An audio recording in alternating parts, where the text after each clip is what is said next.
Bien, también la solución diremos, económica, política y social permitieron encarar una reforma cultural en el país. Eso permitió también dar acceso popular a la universidad. Normalmente en la República Argentina en nuestra época había 4 millones de población estudiantil. De esos 4 millones, solamente 300.000 hacían los estudios secundarios. De manera que de la escuela primaria, que era obligatoria, a la enseñanza secundaria, ya había un descarte de 3.700.000 muchachos. De esos 300.000 iban a la universidad nunca más de 100.000 en todas las universidades. De manera que ya en esa etapa había otro descarte de 200.000.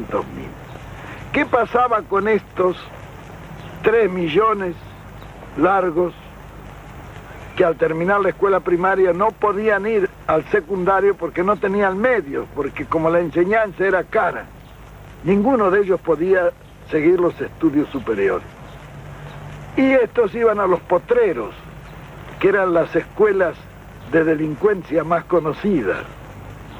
Y nosotros no tuvimos delincuencia infantil. ¿Por qué? Porque en Buenos Aires más de 50.000 muchachos tenían sus clubes.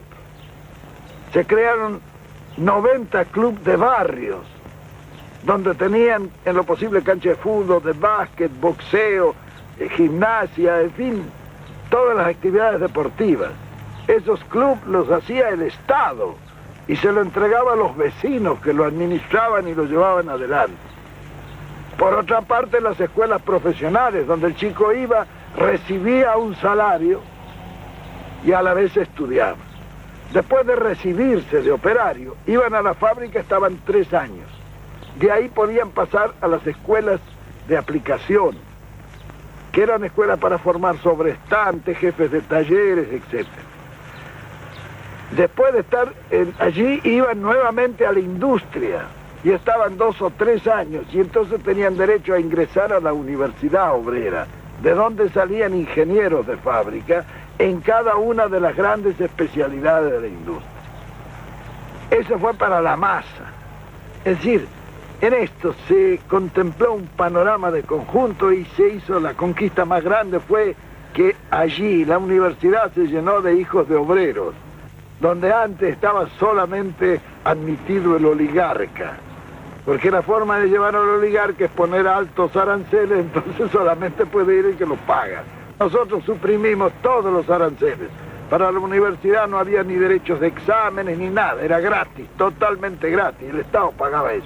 De manera que tanto el pobre como el rico podía ir.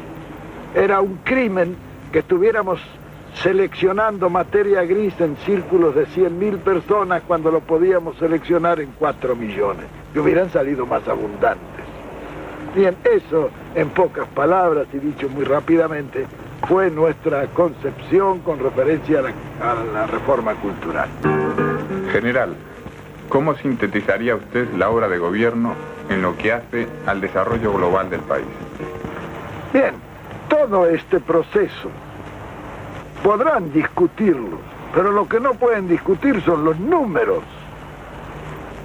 Un país sin deuda externa, con 1.500 millones de reservas financieras, con servicios financieros de 90 millones al año y balanza de pagos favorable. Eso era en el orden externo, en el orden de las finanzas argentinas con relación a su acción exterior.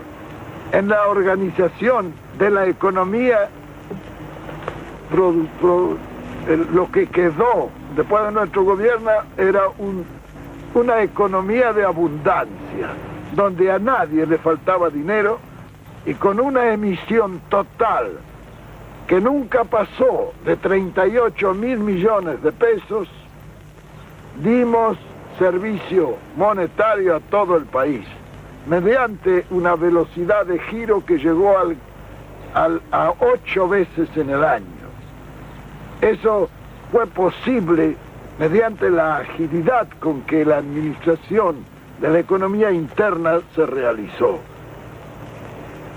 Con eso se cubrieron todos los servicios sociales, en fin. El estado en que nosotros dejamos el país no es un secreto para nadie, menos para los que han sentido después en el estómago y en el bolsillo, que son las vísceras más sensibles del hombre, los efectos de un cambio que fue catastrófico.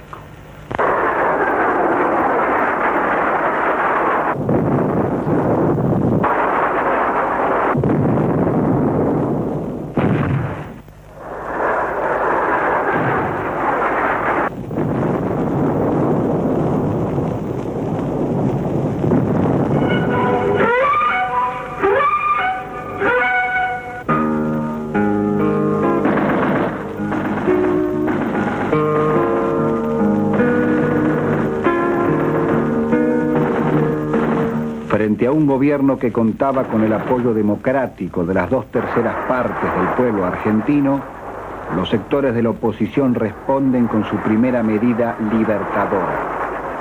El 16 de junio de 1955, la población civil de Buenos Aires es bombardeada a mansalva.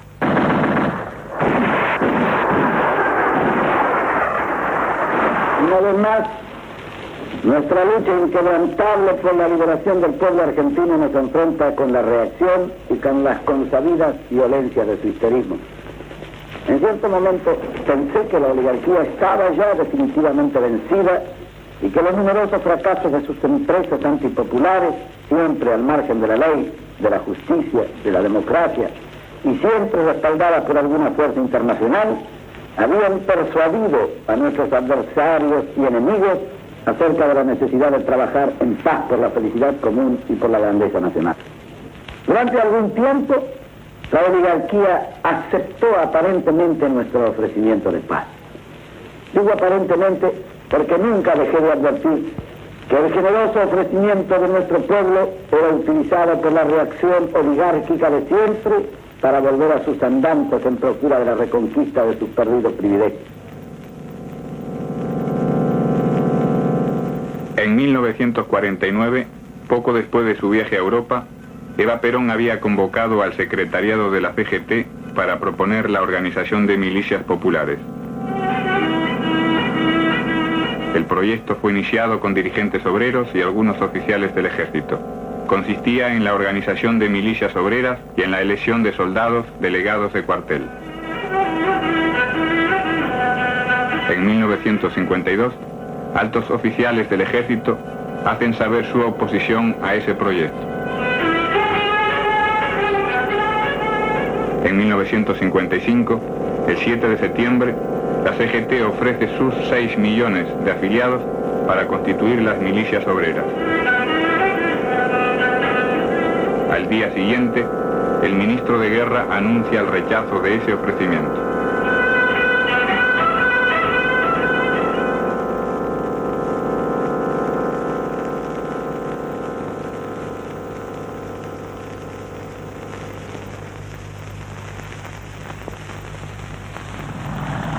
Ocho días después, los núcleos militares y civiles autotitulados Revolución Libertadora se alzan contra el poder popular constitucionalmente establecido.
Septiembre del 55 marca una derrota coyuntural en el proceso de la revolución justicialista.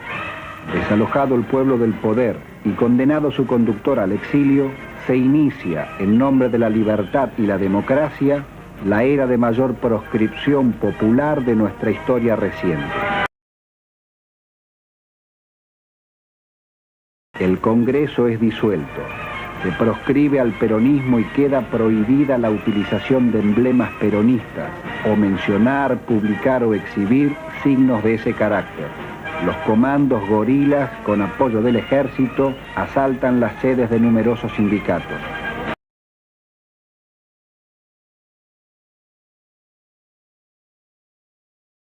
Raúl Prebisch llega para sentar las bases de la política económica de entrega apoyada en el libre cambio.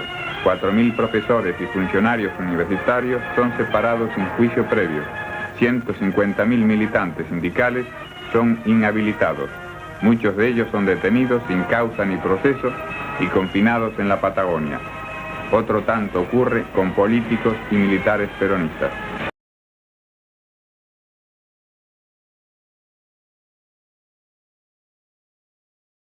Es abolida la Constitución de 1949, que garantizaba los derechos del trabajador, de la familia, de la ancianidad, de la educación y la cultura. Vendrán los asesores militares yanquis, las operaciones militares conjuntas, la Junta Interamericana de Defensa, el Fondo Monetario Internacional y los grupos imperialistas pasarán a orientar la política económica nacional. Si a la caída del poder peronista no hay ninguna deuda externa, 3 años después esa deuda alcanzará los mismos niveles del año 43.